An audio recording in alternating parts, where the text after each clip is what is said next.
Hello दोस्तों, नमस्कार। SM किसी चैनल में मैं आप सभी लोगों का दिल से बहुत बहुत स्वागत करता हूं। अगर आपने पहली बार विजिट किया जरूर चैनल को सब्सक्राइब कर लेना, साथ में बेल आइकन को हिट करके ऑल जरूर सेलेक्ट कर लेना। उसी के साथ साथ फ्री स्टॉक मार्केट क्लासेस इस चैनल को भी चाहो तो फॉलो कर सकते हो, सब्सक्राइब कर सकते हो। यहाँ पर भी बेल आइकन को हिट करके ऑल जरूर सेलेक्ट करके रख लेना। इस चैनल का लिंक आपको ऊपर आई बटन पे या फिर नीचे डिस्क्रिप्शन में मिल जाएगी। सो चले दोस्तों, फिलहाल इस वीडियो को स्टार्ट कर लेते हैं। सो दोस्तों, अभी हम लोग आ चुके हैं बिल्कुल हमारे नॉर्मल स्क्रीन के ऊपर। एंड दोस्तों, आज के दिन एक बहुत ही शानदार खबर हम लोग को देखने को यहाँ पे मिल चुकी है। यूजुअली अगर देखा गया तो हम लोगों को मतलब रेगुलर बेसिस के ऊपर कुछ फॉर्मेलिटीज़ बाजार में यहाँ पे चलती ही रहती है, तो वही रूटीन हम लोग को यहाँ पे पार पड़ते हुए देखने को यहाँ पे मिला है। मतलब तो दोस्तों, आप सभी लोगों को यहाँ पे पता ही है कि निफ्टी 50 में भी बहुत सारे बदलाव होते रहते हैं। सो वही बदलाव अभी हम लोग को ये दिसंबर मंथ अभी खत्म यहाँ पे होने जा रहा है, तो 29 दिसंबर में इससे रिलेटेड हम लोग को ऑफिशियल अनाउंसमेंट होते हुए देखने को मिलेगा। एंड 30 दिसंबर से आपको ये सारे बदलाव होते हुए देखने को मिल जाएंगे। सो निफ्टी 50 की अगर मैं बात करूँ दोस्तों, मैं कोई निफ्टी 50 के रीबैलेंसिंग की बात नहीं कर रहा हूँ कि निफ्टी 50 में 50 शेयर्स रहते हैं, उसमें कोई एक नया शेयर ऐड होगा, कोई तो एक चला जाएगा, वो वाली बात नहीं। सो किस चीज़ की बात हो रही है? तो दोस्तों, निफ्टी 50 के वेटेज की बात। आप सभी लोगों को पता है कि हर एक शेयर का अपना अपना वेटेज होता है निफ्टी 50 में। एंड उसी से रिलेटेड अगर हम लोग बात करें या फिर अगर हम लोग बात करें तो बैंक निफ्टी से रिलेटेड भी दोस्तों आपको पता ही है कि 12 शेयर्स होते हैं बैंक निफ्टी में, तो उनका भी वेटेज रहता है। तो वो वेटेज अभी हम लोग को शफल होते हुए देखने को यहाँ पे मिलने वाला है। एंड जब ये वेटेज में बदलाव होता है, जैसे कि मैं थोड़ा सा डेमो दिखाना चाहूँगा। ये देखिए, आप देख सकते हैं, मैंने वो पीडीएफ यहाँ पे ओपन किया है। सबसे पहले चेक कर लेना क्या लिखा है, निफ्टी 50 एंड 30 नवंबर 2022, ये पिछले मंथ का है। अभी ये चेंज होके हम लोग को दिसंबर का नया अपडेट होते हुए देखने को यहाँ पे मिलने वाला है। एंड इसमें अगर आप थोड़ा सा नीचे नीचे जाओगे, कि इसका निफ्टी 50 की मैं बात कर रहा हूँ, तो आप देख सकते हैं, देखिए रिलायंस का वेटेज कितना है, 11.36% है। एचडीएफसी बैंक का कितना है, 8.53 है। आईसीआईसी बैंक का 8% है। इन्फोसिस का 7.2 एंड सो ऑन। आप लोगों को बहुत सारे वेटेज ऐसे देखने को मिल जाएंगे। सो इस वेटेज में हम लोग को क्या होते हुए देखने को मिलने वाला है, बदलाव होते हुए देखने को मिलने वाला है। अभी निफ्टी 50 में अगर हम लोग यहाँ पे बात करें तो कुल मिला के कितने स्टॉक्स है, 50 शेयर्स है। बट कुछ पॉपुलर जो वेटेज में बदलाव हो रहे हैं, राइट, हर एक इसमें चेंज नहीं होता है, बट कुछ पॉपुलर स्टॉक्स में हम लोग को चीज़ें चेंज होती हुई देखने को मिल जाती है हायर लेवल पे। सो कौन से इसमें वेटेज ऐड हो रहा है, किधर से ऐड होगा तो किधर से तो माइनस होगा, तो वो अभी मैं आपके सामने रखने वाला हूँ। सेम चीज़ हम लोग को बैंक निफ्टी में भी देखने को मिलने वाली है, 12 स्टॉक से रिलेटेड। उसमें भी कहाँ कहाँ पे मेजर बदलाव होने वाले हैं वो भी मैं आपको बताने वाला हूँ। सो अभी आप लोगों का नेक्स्ट डाउट यही रहेगा कि वेटेज में बदलाव होगा तो क्या शेयर के प्राइस में इससे के चलते क्या कोई पॉजिटिविटी या फिर नेगेटिविटी देखने को मिल जाती है? येस, बट अगेन कहना चाहूँगा, ये टेम्पररी बेसिस के ऊपर रहता है। अल्टीमेटली कंपनी अच्छी ही रहती है। पहले तो मैं आपको फॉर्मेलिटीज़ बता देता हूँ। फॉर्मेलिटी मतलब देखिए, कोई XYZ का स्टॉक है नाम का, निफ्टी 50 में उसका वेटेज पहले 10% था मान लीजिए, ठीक है। अभी उसका वेटेज 11% कर दिया, मतलब क्या हो गया, इंडेक्स में उसका वेटेज बढ़ गया। मतलब म्यूचुअल फंड की अगर हम लोग बात करें या फिर इंडेक्स फंड की बात करें, तो वो अपना वेटेज उस स्टॉक में उसी मतलब प्रोपोर्शनेट में अकॉर्डिंगली यहाँ पे बढ़ा देते हैं, क्योंकि उनको सेम रिटर्न्स यहाँ पे देने होते हैं। तो बाय डिफ़ॉल्ट अगर हम लोग फॉर्मूला की बात करें, तो जिस शेयर का वेटेज अभी यहाँ पे चेंज होकर हम लोग को बढ़ते हुए देखने को मिलेगा, उसमें हम लोग को ज़्यादा क्या आते हुए देखने को मिलेगा, पैसा आते हुए देखने को मिलेगा, इनफ्लोज आते हुए देखने को मिलेंगे। एंड सिमिलर वे, जिसका वेटेज कम होगा वहाँ पे माइट भी हम लोग को आउटफ्लो होते हुए देखने को मिलेंगे। सो ये एक नॉर्मल सा गणित हम लोग को देखने को यहाँ पे मिल रहा है। सो इतना काफ़ी है आप लोगों को लॉजिक समझने के लिए। तो चलिए पहले हम लोग आ जाते हैं किन स्टॉक से रिलेटेड। जैसे मैंने कहा कि निफ्टी 50 में भी बदलाव हुआ है एंड बैंक निफ्टी में भी बदलाव हुआ है। पहले हम लोग निफ्टी 50 वाले स्टॉक्स को कवर कर लेते हैं, तो ये आपको पता होना चाहिए। तो चलिए सबसे पहले दोस्तों एक्सिस बैंक, इसमें थोड़ा सा ट्विस्ट भी है, वो भी मैं ज़रूर कवर करूँगा। बट सबसे पहले हम लोग यहाँ पे शुरुआत करेंगे दोस्तों एक्सिस बैंक। एक्सिस बैंक में क्या होने वाला है, इनफ्लो। पहले हम लोग सारे इनफ्लो की बात कर लेते हैं। इनफ्लो होगा मतलब क्या, यस, एक्सिस बैंक का जो ओल्ड वेटेज था निफ्टी 50 वाला, क्योंकि एक्सिस बैंक निफ्टी में भी है, इसलिए मैंने थोड़ा सा जोर दिया इस बात के ऊपर, राइट। सो फिलहाल हम लोग निफ्टी 50 के वेटेज की बात करें तो एक्सिस बैंक का वेटेज यहाँ पे हम लोग को बढ़ते हुए देखने को मिल रहा है। एंड इसके चलते एस्टिमेट किया जा रहा है जो इनफ्लो आएगा वो रहेगा लगभग $21 मिलियन का। यस, अभी हर वक्त मैं मिलियन डॉलर यहाँ पे नहीं बोलता रहूँगा, सिर्फ यहाँ पे नॉर्मली अमाउंट ही आपको बोल दूंगा, तो 21, ठीक है। तो आप समझ लेना $21 मिलियन के इनफ्लो की बात हो रही है। जो पुराना वेटेज था वो अभी हम लोग को बढ़कर यहाँ पे 3.2 तक जाते हुए देखने को मिल सकता है। सो यहाँ पे एक्सपेक्टेशन बढ़ते हुए देखने को मिल रहा है। मतलब इंडेक्स में जो पैसा लगाएंगे उसका वेटेज यहाँ पे अभी एक्सिस बैंक में पैसा थोड़ा जाते हुए देखने को मिल सकता है। दैन अगर हम लोग बात करें निचले स्तर पे है एयरटेल। यस, भारतीय एयरटेल की बात करें तो 16 मिलियन डॉलर तक का इनफ्लो इनमें हम लोग को आते हुए देखने को मिलेगा। इनका भी वेटेज बढ़ते हुए देखने को मिल रहा है। दैन बात करेंगे दोस्तों अदानी पोर्ट। अदानी पोर्ट का भी वेटेज हम लोग को बढ़ते हुए देखने को मिला है, जिसके चलते मिलियन डॉलर तक का इन्फ्लो हम लोग को आते हुए देखने को यहाँ पे मिलने वाला है। ये भी पॉइंट आपको पता होना चाहिए। देन अगर हम लोग बात करेंगे लाइफ इंश्योरेंस से रिलेटेड HDFC लाइफ, जिसमें आप लोगों को 9 मिलियन डॉलर तक का इन्फ्लो आते हुए देखने को मिलेगा। वेट जितना भी हम लोग को गेन करते हुए ये कंपनियां देखने को मिल रही है, इसके चलते इनको फायदा यहाँ पे होने वाला है। देन बात करेंगे दोस्तों HDFC बैंक। HDFC बैंक थोड़ा सा अलर्ट रखना है, क्यों? क्योंकि ये बैंक निफ्टी में भी जो अलग से वेटेज आएगा वहाँ पे भी इसका नाम आएगा, राइट। तो एक्सिस बैंक, HDFC जितने भी बैंकिंग स्टॉक है, राइट, वो आप लोगों को बैंक निफ्टी में भी वेटेज देखने को मिलेंगे एंड निफ्टी 50 में भी देखने को मिलेंगे। एंड निफ्टी 50 का वेटेज अलग, बैंक निफ्टी का वेटेज अलग। ये भी पॉइंट आपको पता होना चाहिए, क्योंकि वेटेज की टोटल क्या हो जाती है 100। सो ये भी पॉइंट आपको मतलब रफली पता होना चाहिए, क्योंकि बैंक निफ्टी में टोटल 12 शेयर है, वहाँ पे टोटल 100 होनी चाहिए, यहाँ पे 50 शेयर की टोटल 100 होनी चाहिए। तो उसके हिसाब से वो प्रोपोर्शनेट किया जाता है। HDFC बैंक की बात करें तो कितने इन्फ्लो की बात करी है?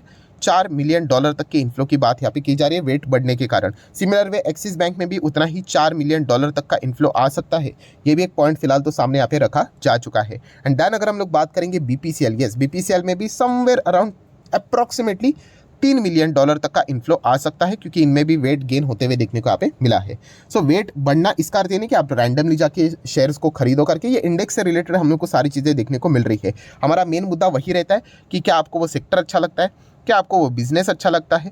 अगर हाँ ये अच्छा लगता है तो फिर आप उसको कंसिडर कर लेना, फिर उसके balance sheet, PNL, share holding pattern, company का विजन, मिशन, इस सारी चीज़ों को पढ़ना होता है। सिर्फ इन्हीं खबरों के चलते निवेश नहीं करना होता है। मैं सिर्फ आपको जो अपडेट रहता है स्टॉक मार्केट से रिलेटेड वो आप तक मैं यहाँ पे पहुँचाता हूँ। सो निफ्टी 50 में हम लोग को फिलहाल इसमें इन स्टॉक्स में क्या होते हुए देखने को मिल रहा है? वेट बढ़ते हुए देखने को मिल रहा है। अभी आ जाते हैं दोस्तों ऐसे कौन से शेयर्स है जिनका वेटेज हम लोग को निफ्टी 50 में कम होते हुए देखने को यहाँ पे मिलने वाले। उसमें से बड़ा नाम मैं कवर करना चाहूँगा वो है Bajaj Finserv. Yes, Bajaj Finserv की अगर मैं बात करूँ तो इसका जो वेटेज है अभी नियर बाय 1 पॉइंट के ऊपर रहता था, अभी 1% तक ही आएगा। एंड इसके चलते जो वेटेज कम किया है, जिसके चलते 34 मिलियन डॉलर तक का आउटफ्लो एक्सपेक्ट है अभी इमीडिएटली। आप ये सोचोगे कि अरे आउटफ्लो होगा मतलब बजाज फिनसर्व डूबेगा, अरे डूबता नहीं है।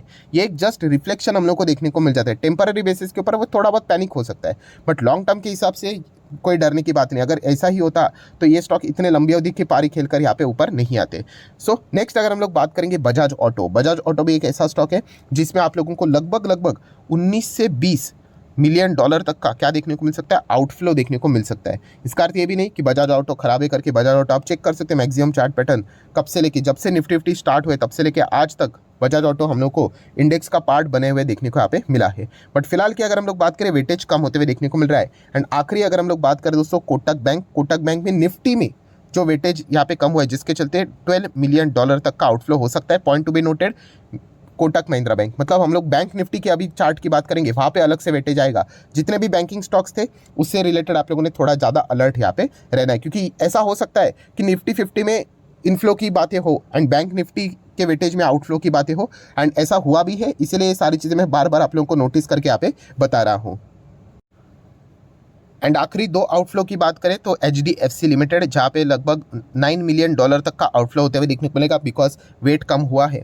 एंड टेक महिंद्रा की बात करें तो यहाँ पे लगभग 3 मिलियन डॉलर तक का आउटफ्लो आप एक्सपेक्ट कर सकते हो वेट कम होने के कारण। सो ये निफ्टी 50 के चेंजेस के हिसाब से मैंने सारे स्टॉक्स आप लोगों के सामने यहाँ पे रखे हुए हैं। अभी हम लोग आ जाते हैं दोस्तों इंपॉर्टेंट चीज़ कौन सी? Bank Nifty. Yes, bank Nifty भी आप लोगों को पता है बहुत ही इंपॉर्टेंट इंडेक्स है, क्योंकि फाइनेंशियल सर्विसेज की अगर टोटल अगर हम लोग बात करें सेक्टर जो 37 to 38% कॉन्ट्रीब्यूट करता है, उसमें बैंक निफ्टी का बड़ा योगदान है। सो यूजुअली ऐसा ही देखा गया है कि बैंक निफ्टी जिस प्रकार से चलता है एंटायर फाइनेंशियल सर्विसेज भी वैसा ही चलता है। एंड एंटायर फाइनेंशियल सर्विसेज जैसा चलेगा वैसा ही निफ्टी 50 भी आप लोगों को चलते हुए देखने को यहाँ पे मिल जाता है। सो अभी बैंक निफ्टी के जो 12 शेयर्स है उनमें कहाँ पे बदलाव हुआ है एंड कहाँ पे इनफ्लो आउटफ्लो एक्सपेक्टेड है, वो अभी मैं आपके सामने यहाँ पे आसान भाषा में रखने की कोशिश करने वाला हूँ। तो ठीक है दोस्तों, आप देख सकते हैं हम लोगों ने बैंक निफ्टी को ओपन किया है। मैं थोड़ा सा आप लोगों को नाम भी दिखा देता हूँ, मतलब क्लियर रहेगा आपको। ये देखिए निफ्टी बैंक लिखा हुआ है एंड ये पुराना वेटेज है कौन सा? 30 नवंबर का। सो ये कट होके क्या हो जाएगा अभी दिसंबर का। एंड दिसंबर का लेटेस्ट क्या है चेंजेस वो मैं आपको बताने वाला हूँ। 29 को ये सारी चीज़ें चेंज हो जाएगी एंड एप्लीकेबिलिटी हम लोग को 30 दिसंबर से हर इसमें 30 में ही होते हुए देखने को मिल जाती है। तो ये देखिए बैंक निफ्टी में कुल मिला के कितने शेयर्स होते हैं? 1 2 3 4 5 6 7 8 9 10 11 12। सो 12 शेयर्स रहते हैं। इसमें हम लोग को ये बदलाव फिलहाल तो देखने को यहाँ पे मिल रहा है। सो क्या कहाँ पे पॉजिटिविटी देखने को मिल रहा है एंड कहाँ पे हम लोग को आउटफ्लो देखने को मिल रहा है उसकी बात कर लेते हैं। सो दोस्तों HDFC bank, yes HDFC bank का हम लोग को यहाँ पे वेटेज बढ़ते हुए देखने को यहाँ पे मिल रहा है। एंड अभी का वेटेज कितना है, 26.3 देखने को मिल रहा है कि नहीं आपको, आप सामने देख सकते हो। यस, ये बढ़कर कितना होने वाला है पता है, नियर बाय 27.7 तक जाने वाला है।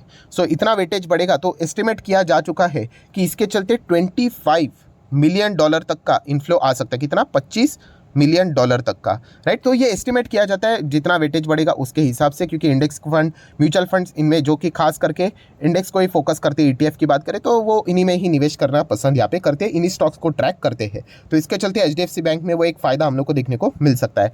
देन बात करेंगे दोस्तों ICICI बैंक के। ICICI बैंक का वेटेज बढ़ने वाला है, यस दोस्तों। सो वेटेज अगर हम लोग बढ़ने की अगर मैं बात करूँ तो इसके चलते कितना इन्फ्लो आएगा, $22 मिलियन तक का इन्फ्लो एक्सपेक्ट किया यहाँ पे जा रहा है। सो ये भी एक पॉइंट आप लोगों को पता होना चाहिए। पहले मैं जितना भी इन्फ्लो की बात है उनको कवर कर लेता हूँ। देन दोस्तों तीसरे नंबर के ऊपर इंडसइंड बैंक का हम लोग को वेट चेंज होते हुए देखने को मिलने वाला है। फिलहाल तो 5.4 आपको नजर आ रहा है, ये 5.4 भविष्य में 6.2 यहाँ पे होने वाला है। अभी इतना ज़बरदस्त वेटेज अगर बढ़ेगा तो इसके चलते इंडसइंड बैंक में $19 मिलियन तक का इन्फ्लो एक्सपेक्ट यहाँ पे किया जा रहा है। सो इसी के चलते आप इंडसइंड बैंक को भी रडार के ऊपर रख सकते हो। देन और किसका बढ़ने वाला है वेटेज, तो फेडरल बैंक। फेडरल बैंक किधर गया है आप चेक कर सकते हैं, देखिए नीचे फिलहाल कितना है, 1.88 देखने को मिल रहा है, जो कि हम लोग को 2.22 तक यहाँ पे फिलहाल जो 1.88 है 2.22 तक ये वेट बढ़ते हुए देखने को मिलेगा। एंड वेट बढ़ने के कारण अगर हम लोग एक्सपेक्ट करें कि कितना इन्फ्लो आ सकता है तो $10 मिलियन तक का इन्फ्लो यहाँ पे एक्सपेक्ट किया जा रहा है। सो फेडरल बैंक में भी इन्फ्लो आने की पॉसिबिलिटीज़ है। देन और कौन से बैंक है, तो दोस्तों कोटक महिंद्रा बैंक। कोटक की भी बात करें तो यहाँ पे भी आप लोगों को अच्छा खासा इन्फ्लो आते हुए देखने को यहाँ पे मिल सकता है। एंड उसी के साथ साथ अगर हम लोग यहाँ पे बात करें तो बैंक ऑफ बड़ौदा, वहाँ पे भी आप लोगों को अच्छा खासा इन्फ्लो देखने को मिल सकता है। यहाँ पे जो 2.22 है वो 2.6 तक यहाँ पे जा सकता है। यहाँ का एस्टिमेट प्रॉपरली अभी तक नहीं दिया है, बट जितने भी एस्टिमेट्स दिए थे वो मैंने आप लोगों के सामने रखे। ये तो हो गए इन्फ्लो की बात। अभी आउटफ्लो की बात करें तो दोस्तों axis bank, yes axis bank की बात करें दोस्तों तो कितना है, अभी 12 का वेटेज देखने को मिल रहा है, ये कम होते हुए देखने को मिलेगा। एंड वेटेज कम होने के कारण ये अनुमान लगाया जा रहा है $78 मिलियन तक का आप लोगों को आउटफ्लो एक्सिस बैंक में होते हुए देखने को मिल सकता है, जो कि बहुत ही ज़्यादा है। अब आप देख सकते हो कि कैसे क्लैशेस हो रहे हैं। निफ्टी 50 में एक्सिस बैंक का वेटेज बढ़ा है, बट बैंक निफ्टी में एक्सिस बैंक का वेटेज घटा है। सो ऐसी चीज़ें हम लोग को देखने को यहाँ पे मिल रही है। एंड देन अगर हम लोग बात करें आखिरी कोई है तो वो है दोस्तों state bank of India, SBI की भी बात करें तो यहाँ पे भी हम लोग को वेटेज कम होते हुए देखने को मिलेगा, जिसके चलते अनुमान लगाया जा रहा है $32 मिलियन तक का आउटफ्लो यहाँ पे हो सकता है। सो अगेन कहना चाहूँगा दोस्तों, इनफ्लो आउटफ्लो से कोई कंपनी का भविष्य तय नहीं होता है। मैं अगर लॉन्ग टर्म इन्वेस्टमेंट की बात करूँ, हाँ शॉर्ट टर्म के लिए आप चाहो तो इन चीज़ों को कंसिडर कर सकते हो, बट लॉन्ग टर्म के लिए कंपनी का बिजनेस मॉडल ही अल्टीमेटली फाइनल डिसीजन यहाँ पे होता है। सो इसका अर्थ ये नहीं कि बैंक ऑफ बड़ौदा का यहाँ पे वेटेज बढ़ गया मतलब आप बैंक ऑफ बड़ौदा में जाके निवेश करो, ये इसमें कोई अभी दम नज़र यहाँ पे फिलहाल तो नहीं आ रहा है। तो निवेश करने से पहले बाकी चीज़ों को भी जरूर कंसिडर करना होता है। सिर्फ ऐसा नहीं कि एक वेटेज का चेंजेस आ गया, वेटेज तो हर वक्त चेंज होता है, नेक्स्ट मंथ में भी चेंज होगा, उसके आगे भी चेंज होगा। तो इसका अर्थ ये नहीं कि जो वेटेज ऊपर जा रहा है उसको ही खरीदो, जो नीचे जा रहा है उसको बेच दो करके, अपने ओवरऑल सिनेरियो देखना होता है। अल्टीमेटली जैसे मैंने आप लोगों को बोला कि बिजनेस समझना होता है, बिजनेस अगर अच्छा है आप उनमें कंटिन्यू यहाँ पे कर सकते हो।